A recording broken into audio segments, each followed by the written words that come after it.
We're just doing treble pickups now. You guys getting that right?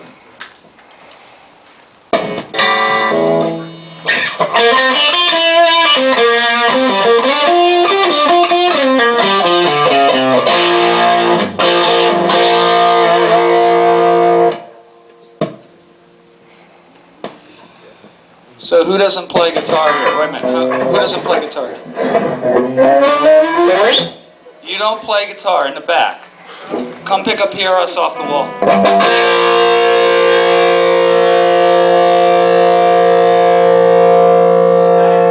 It's still sustaining.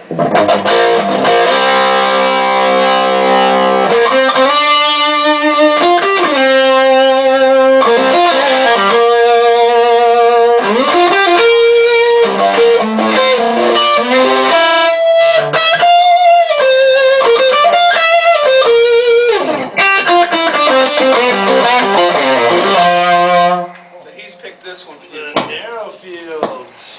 I played my first one of these yesterday. This was a pain in the ass. I hadn't tried these pickups before yesterday. It's a little illuminating, isn't it?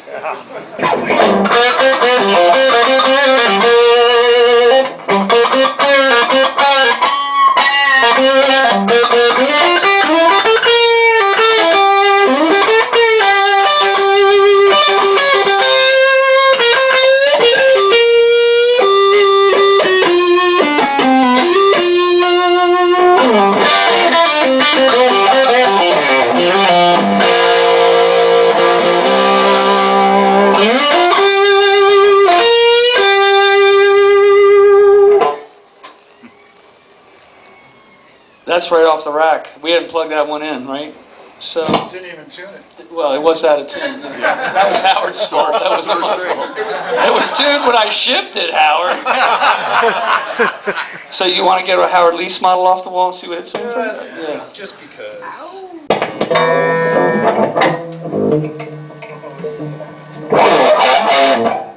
It's a little out of tune. Funny. All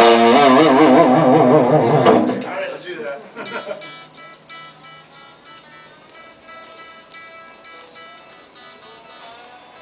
What pickups are that?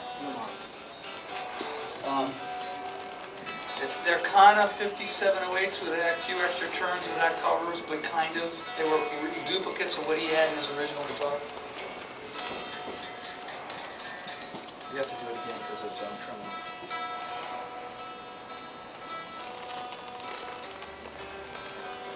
Look, guitars are tools to do a job. That's what they are. They're also in our society, they're art. And they're considered heirlooms. People hand them down from generation to generation. Very often when there's a fire, people are not screaming to go get the photographs, they're screaming, go get the guitars. Go get the PRS guitar, right? I can't tell you how many times I've heard from firemen that the people screaming to go get my PRS out of the house. But that's a good sign, right? I like those that. little labels for the doors. Like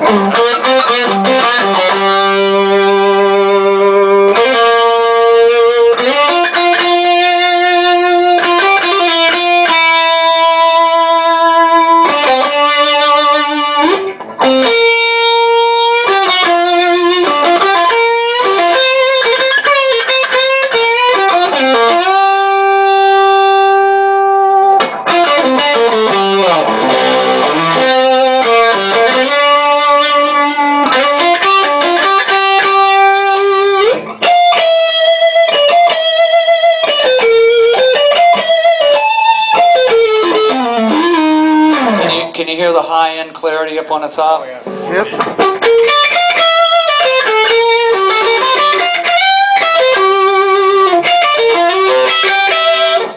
they can hear the difference. Do you like this one? Yes, I do. I have one remarkably similar to that. Mine's 30 years old.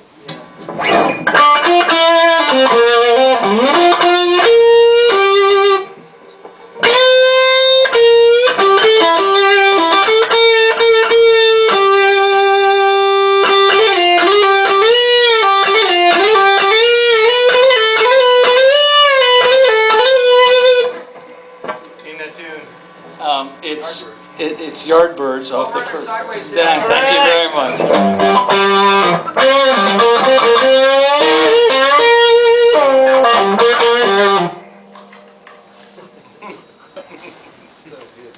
You want to play Name That Tune? We can play Name That Tune. I like Name That Tune.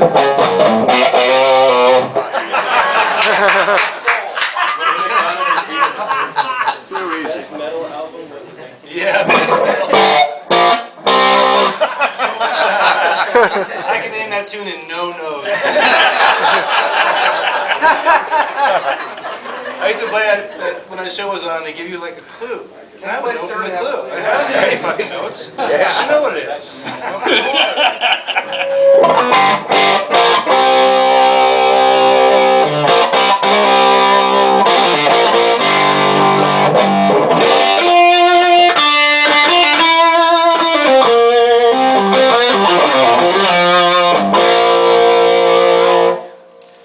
So we get off the plane today in San Francisco, we walk off the plane, and we get in the terminal, and there's Carlos. Carlos Antonio saying, it's very nice of him to come out and meet us. Wow, I know they're friends, but I didn't think you come to the airport to say hello. Nah. All right, which tune is this, Howard?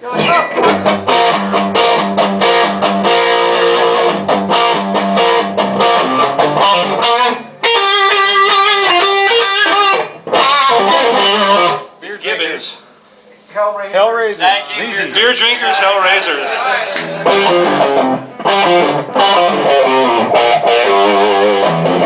Shit. No, I know most of them, but that I just blew that. All right, so The others are missing clarity.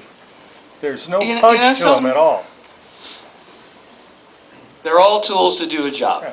And I don't want to comment on what the differences are, because they all have their place in history. They absolutely have their place in history. The trick is you guys are here to, in a way, come to a clinic and learn from our experiences and learn from our group experiences, right? So I don't really want to talk about what I heard the differences, all the differences in the acoustics and the electrics and this, that, and the other, but there is a real effort when you got 8 guys playing that you want to be each note to be heard and not to get lost. There's a truth there, there's no question, right?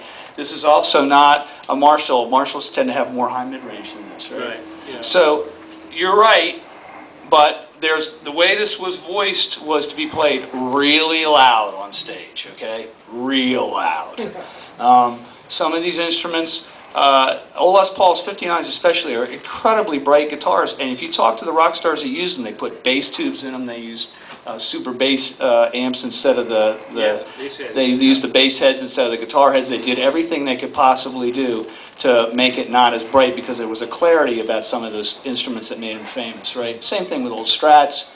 If you listen to Hotel California, it is absolutely clear the moment at which Don Felder stops playing and Joe starts playing because you can hear the Strat.